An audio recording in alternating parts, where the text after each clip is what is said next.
This is ATV World. Stay tuned. I'll for a look at all the day's top news stories in tonight's main news.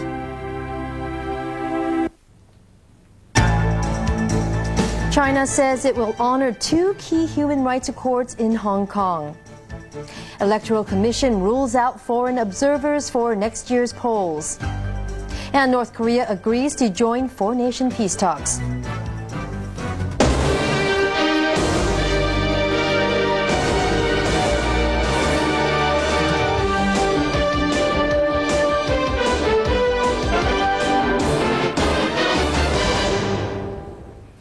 Good evening. China has agreed to submit a United Nations human rights report on Hong Kong.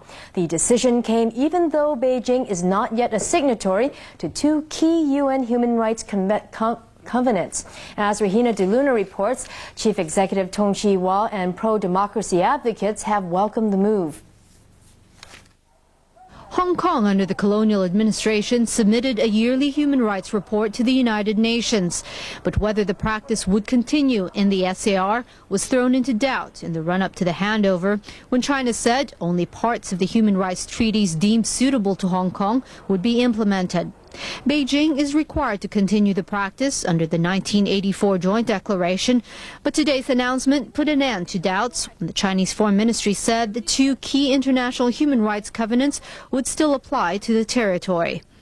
为了充分体现一国两制的原则，中国政府将向联合国的有关机构提供这2个公约的有关规定在香港特区的执行情况，以便使人权公约机构以及国际社会更好地能够了解香港特别行政区的人权状况。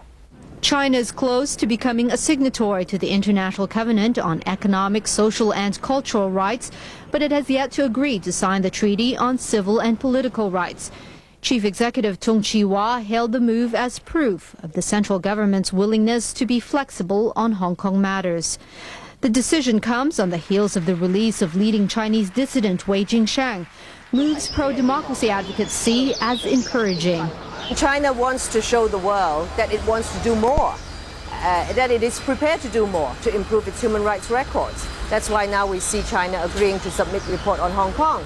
But I think these 2 isolated incidents are not enough. The former legislator said real improvements can only take place if Beijing allows the human rights covenants to extend to the entire country. Employees of Yohan department stores went back to the shops today to pick up their personal belongings. But as Mark Tung reports, they were there for something more. The workers seemed a bit more upbeat today, lining up to get back into the Sha-Tin shop. 翻嚟收翻自己啲私人物件咁咯，咁同埋公司話咧就有啲係濕貨啲咧，就係最低嘅4折賣俾我哋，咁我哋翻嚟買咁咯。 She said her supervisor called her up last night with the news on the final bargain hunting session. Staff from the Human Resources Department also turned up. They said the job would be to put together the employees' annual leave, severance pay and other information to be handed over to the Labour Department. Officials spent the afternoon explaining to the media why it will take up to 6 weeks and not 1 week as reported earlier to pay the workers with money from the Protection of Wages on Insolvency Fund. The 6-week period is more appropriate because we have to go through a lot of procedures. And as I have just explained to you that we have to establish a database for the employees and the employees. And then we have to verify the applications, and then we have to make all the necessary payment arrangements.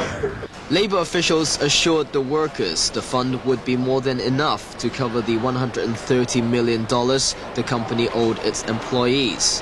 They also pointed to the fact that around 2,000 positions in retail businesses are open, ready to absorb Yohan employees. The head of the Electoral Affairs Commission has rejected calls to have international observers monitor next year's polls. But Justice Woo Kwok-hing says they can watch the counting of ballots from the public gallery, like everybody else. Calls to send official observers from overseas for next May's Legislative Council elections have come from European parliamentarians and local political group The Frontier. The group, led by former legislator Emily Lau, has urged Britain to lobby China to allow observers to take part.